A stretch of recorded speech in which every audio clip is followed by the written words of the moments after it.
I never thought my life would turn into something that could be told like a story. But here I am, sitting alone, remembering the moment everything started to change. Back then, I was just an ordinary guy, working 9 to 5, coming home tired, and believing my relationship was stable. At least, that's what I told myself. Her name was Emily.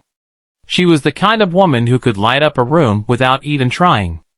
When we first met, she laughed at my awkward jokes, and I thought I had won the lottery. For 3 years, we lived together, and I believed she was the one. But lately, things felt different. Her smile didn't last as long, her phone was always face down, and when I reached for her hand, sometimes she pulled it back like she didn't notice.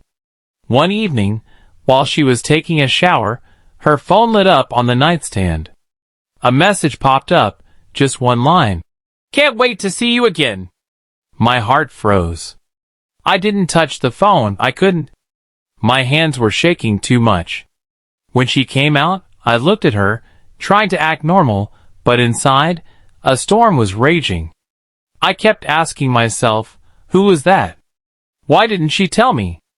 That night, I couldn't sleep. I stared at the ceiling, listening to her calm breathing, and wondering if she was dreaming about me or about someone else. The next day, I decided to test something. At lunch, I texted her, "Miss you. Can't wait to see you tonight." She didn't reply. Hours later, she just sent a cold, "Busy, talk later." And that's when the seed of suspicion grew into something darker. The following week, I paid closer attention. I noticed the little things, how Emily started staying late at work more often, how she suddenly cared too much about her appearance before going out with friends, and how her phone never left her side anymore. One night, she told me she was meeting her best friend, Anna. Normally, I wouldn't think twice about it, but something in her tone made me suspicious. After she left, I grabbed my jacket and followed her car, keeping a safe distance. My heart was pounding so hard, I thought it would break through my chest. She didn't drive to Anna's apartment. Instead, she pulled up at a small cafe on the other side of town. I parked nearby and watched as she stepped inside. A few minutes later, a man walked in. Tall, well-dressed, confident. She stood up and hugged him like they'd known each other for years. That hug lasted too long. I clenched the steering wheel, my knuckles turning white. For a moment, I wanted to storm inside and demand answers. But instead, I stayed in the car, watching them laugh, lean close, and touch hands across the table. My stomach twisted. When she finally came home that night, she smelled a perfume that wasn't hers. I asked how Anna was doing, and Emily lied without blinking. "She's good, we just talked for hours." That lie cut deeper than the sight of her with him.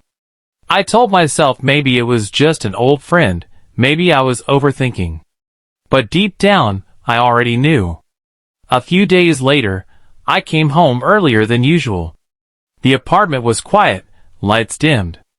Then I heard it, her voice, soft and sweet, whispering on the phone. "I miss you too. I'll see you soon." She didn't notice I was standing in the hallway, frozen in place, listening to the woman I loved promise herself to someone else. That night, I didn't confront her. Instead, I pretended everything was fine. But inside, something snapped. I couldn't just sit there and wait for the truth to explode in my face. So I made a decision.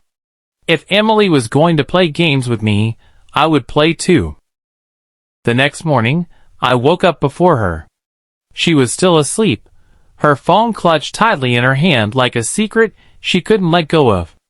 I stared at her for a long moment, remembering the girl who once laughed at my stupid jokes, who used to text me good night even when I was lying right beside her. Where had she gone? Or maybe she was never really there.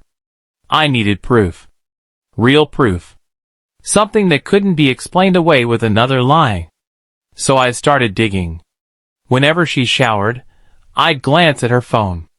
She had changed her password, which told me everything I needed to know. She never used to care.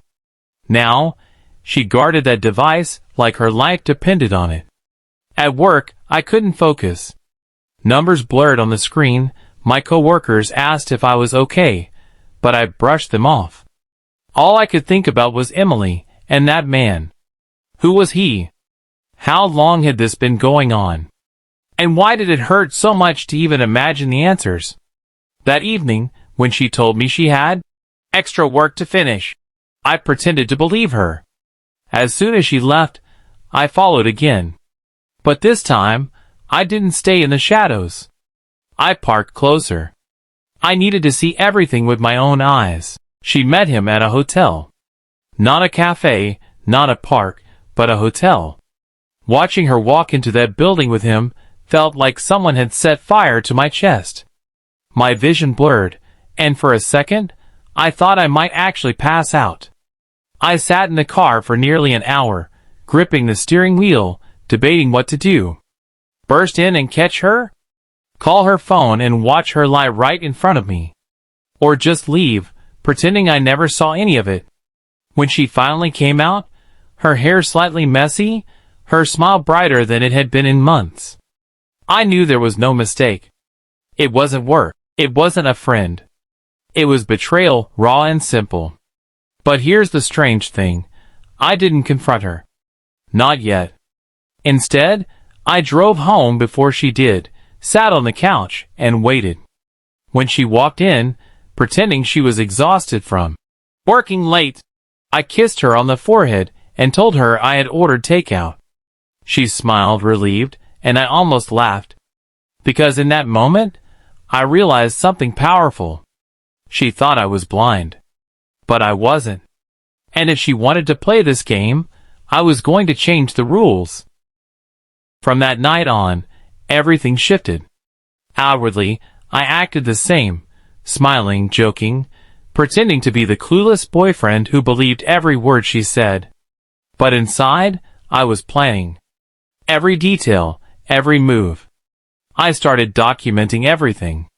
I noted the dates she came home late, the excuses she used, the clothes she wore. I even took pictures. Her car parked outside that same hotel, her reflection in the lobby mirror when she thought no one was watching. Each piece of evidence was like a brick in the wall I was building. A wall between us. One evening, while she was in the shower, I searched her bag. I wasn't proud of it, but pride didn't matter anymore. Inside, tucked into a side pocket, I found a hotel room key card. My chest tightened as I turned it over in my hand. Proof. Cold, undeniable proof. When she came out, humming to herself, I slipped the card back exactly where I found it, and smiled at her like nothing had happened. That night, lying next to her, I couldn't sleep. My mind was racing, not with pain anymore, but with strategy. Confronting her right away would only give her a chance to twist the truth, to cry, to manipulate. No, I wanted her to feel the weight of what she'd done. I wanted her to see herself through my eyes. So, I came up with a plan. The next time she said she was working late, I didn't follow her. Instead, I texted her. Hope you're not too tired. I've got a surprise for you tonight. She replied with a simple heart emoji. That almost made me laugh. While she was gone, I set the stage. I printed out every photo, every screenshot, every note I had taken. I laid them out on the kitchen table, each one like a dagger waiting for her. And in the middle of it all, I placed the hotel key card. When she finally walked through the door, she froze. Her eyes flicked to the table, then to me. For the first time in weeks, she looked scared. Sit down, I said, my voice calm, too calm. She tried to speak, but no words came. She sat, her hands trembling, her face pale. I slid one of the photos across the table toward her, the one of her hugging him at the cafe. I know, Emily, I whispered. I know everything. Her lips parted, but still, no sound came out. And for a long, heavy moment, The silence between us was louder than any scream. For a moment, Emily just stared at the photos spread across the table. Her eyes darted from one to another, the cafe, the hotel, the blurry image of her holding his hand. Then, slowly, she looked up at me. Tears welled in her eyes. "It's not what you think," she whispered, her voice shaking. I almost laughed. Not what I think. The evidence was right there, laid out like a crime scene. Still, I didn't interrupt. I wanted to hear what kind of story she'd come up with. She swallowed hard. He's just a friend." I was confused. "I didn't mean for it to happen. Didn't mean for it to happen?" I repeated, my voice calm but heavy. "Emily, people don't accidentally book hotel rooms." Her face crumbled. She covered her mouth with her hands, sobbing. For a moment, I felt a flicker of pity. I had loved this woman once, after all. But that pity vanished when I remembered the nights I lay awake, wondering why she was pulling away from me while she was giving herself to someone else. "You could have told me," I said quietly. "You could have been honest. But you chose lies instead." She reached for my hand, but I pulled it back. The shock in her eyes told me she finally realized something. She wasn't in control anymore. "I can change," she cried. "Please. I'll end it. I'll do anything." For a second, I almost believed her. Almost. But then, I remembered the hotel key card in her bag, the countless lies, the way she smiled after seeing him. That wasn't confusion. That was choice.